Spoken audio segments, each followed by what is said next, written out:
देखिए मैंने आपको शुरू में ही बहुत वक्त दिया है, अब आप जवाब लीजिए। आपने समाजवादी पार्टी पर अटैक किया है, आपने समाजवादी पार्टी पर अटैक किया। अगर हम उसको मस्जिद कहेंगे तो फिर विवाद होगा, हमें ज्ञानवापी बोल देना चाहिए। तो दोस्तों अब एक पक्ष कहता है कि वहाँ पर मंदिर मौजूद है, वहीं दूसरा पक्ष इसे मस्जिद कहता है। तो सच्चाई क्या है? क्या ये 2024 के चुनाव का बहुत बड़ा एजेंडा है या फिर मंदिर वहाँ पर सच में मौजूद है? देखा जाए तो कई ऐसे प्रमाण मिले हैं जो साफ साफ इशारा करती है कि मंदिर वहाँ पर मौजूद थी। 5 अगस्त के फोटोग्राफी सर्वे में अंदर से कलश, घंटी और वैदिक पैटर्न मिले हैं। अब औरंगजेब इतना सेकुलर तो था नहीं कि मस्जिद के अंदर घंटी, स्वास्तिक, त्रिशूल और वैदिक पैटर्न बनाएगा। लेकिन ज्ञानवापी मस्जिद को लेकर मुस्लिम पक्ष का ये कहना है कि 600 साल से यहाँ पर मस्जिद है, इसलिए किसी भी तरह की यहाँ पे सर्वे नहीं होनी चाहिए। लेकिन क्या ये ज्ञानवापी इतना ही पुराना है? दोस्तों वैदिक स्क्रिप्चर की माने तो ज्ञानवापी इतना प्राचीन है कि प्राचीन शब्द भी इसके सामने फीका पड़ जाता है। तो दोस्तों आज हम इस वीडियो में ज्ञानवापी का इतिहास कितना पुराना है इसके बारे में बात करेंगे, जिसमें हम शास्त्रों में इसके बारे में क्या लिखा गया है, हिस्टोरियन ने इसके बारे में क्या कहा है, कितनी बार इसे तोड़ा गया, फिर से ये कैसे बना और फिलहाल क्या कोर्ट में चल रहा है, इन विषयों पर बात करेंगे। दोस्तों काशी में स्थित काशी विश्वनाथ मंदिर और ज्ञानवापी काफी पुराना है और काशी का रिलेशन सिर्फ हिंदुओं से ही नहीं बल्कि जैनिज्म और बुद्धिज्म से भी है। एंड इनफैक्ट गौतम बुद्ध ने पहली बार यहीं पर उपदेश दिया था। दोस्तों एक अमेरिकन लेखक है मार्क ट्वेन, जो बताते हैं कि हिस्ट्री से भी अगर कोई चीज पुरानी है तो वो है काशी, अगर कोई चीज ट्रेडिशन से भी पुरानी है तो वो है काशी, कोई चीज लेजेंड से भी पुरानी है तो वो है काशी, एंड अगर इन चीजों को कंबाइन भी कर दिया जाए तब भी उससे पुरानी होगी काशी।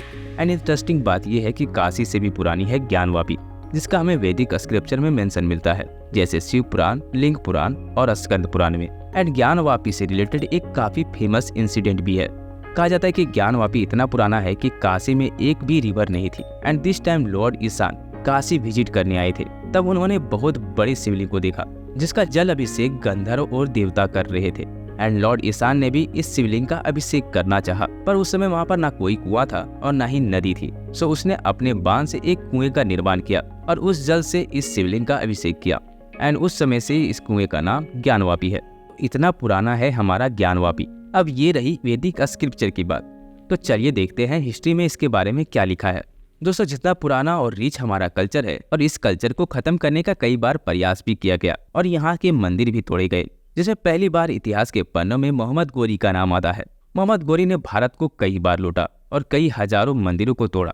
ऐसा माना जाता है कि इन मंदिरों में इतनी कीमती वस्तुएं थी कि 1400 ऊँटों में इसे लाद कर लेके गया था। मोहम्मद गोरी ने भारत को लूटने के बाद कुतुबुद्दीन ऐबक को भारत का राजा घोषित कर दिया। तब कुतुबुद्दीन ऐबक ने 1197 में वाराणसी में एक अधिकारी नियुक्त किया। इसका ये प्रभाव था कि वहां पर सालों तक मंदिर टूटते रहे, लेकिन 1296 में काशी विश्वनाथ मंदिर का फिर से जीर्णोद्धार किया गया। लेकिन फिर एक बार अलाउद्दीन खिलजी ने वाराणसी के कई मंदिर तोड़े और जौनपुर से ये आदेश दिया कि मंदिरों के अवशेषों पर मस्जिद बनाई जाए। यह सिलसिला 15वीं शताब्दी तक चलता रहा। 16वीं शताब्दी में गुरु नारायण भट्ट की सलाह पर अकबर के वित्त मंत्री राजा टोडरमल ने विश्वेश्वर मंदिर का निर्माण कराया, जिसे 1585 ईस्वी से विश्वनाथ मंदिर के नाम से जाना जाता है। ज्ञानवापी क्षेत्र में टोडरमल ने विधि पूर्वक मंदिर का निर्माण कराया था। वहीं जयपुर के राजा मान सिंह ने उसी समय बिंदु माधव मंदिर का निर्माण कराया था। लेकिन औरंगजेब के शासन काल में इन दोनों मंदिरों को फिर से तोड़ दिया गया।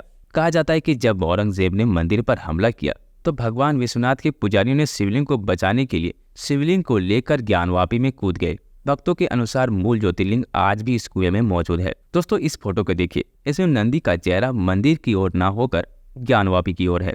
अमूमन मंदिरों में नंदी की मूर्ति हमेशा शिवलिंग की ओर होती है, लेकिन विश्वनाथ मंदिर में ऐसा नहीं है। कहा जाता है कि असल में मंदिर का गर्भगृह ज्ञानवापी के मस्जिद के हॉल में है, जिस और नंदी का मुख है।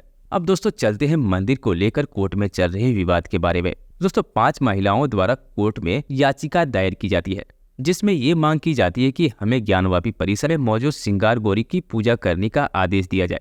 अदालत ने तब समर्थकों और उल्लेखनीय व्यक्तियों के सामने मस्जिद के गहन निरीक्षण का आदेश दिया। इस सर्वेक्षण में वीडियोग्राफी और फोटोग्राफी का आदेश था। अब इस सर्वेक्षण में ज्ञानवापी मस्जिद से मंदिर की घंटी की आकृति, कलश, वैदिक पैटर्न और स्वास्तिक चिन्ह मिले हैं। अब ये पैटर्न मस्जिद में तो होती नहीं, जो साफ साफ बताती है कि वहाँ पर मंदिर मौजूद थी। लेकिन अब महत्वपूर्ण सवाल ये आता है कि क्या ज्ञानवापी को हिंदुओं को सौंप देना चाहिए। दोस्तों, ज्ञानवापी कोई निर्मित स्थान नहीं है। भारतीय उपमहाद्वीप में वैदिक इतिहास में इसका उल्लेख मिलता है। पुराण और वेद ऐसे ग्रंथ है जिनमें इसका इतिहास समाहित है। यह भव्य मंदिर भारत के विकास के साथ वैदिक संस्कृति और संरक्षण की उन्नति के लिए प्रमुख केंद्र के रूप में कार्य करता है। मुस्लिम आक्रमणकारी इस मंदिर को कई बार नष्ट किए हैं, क्योंकि वे बर्दाश्त नहीं कर सकते थे कि ये कितना भव्य है। समय के साथ हिंदुओं को नीचा दिखाने और उनकी सहिष्णुता और भाईचारे का दुरुपयोग करने का प्रयास किए गए हैं। ज्ञानवापी के बारे में आपकी क्या राय है, कमेंट सेक्शन में हमें जरूर बताएं और चैनल को जरूर सब्सक्राइब करें, क्योंकि ऐसी वीडियोस को बनाने के लिए काफी रिसर्च करना पड़ता है। धन्यवाद आप सभी का। जय हिंद।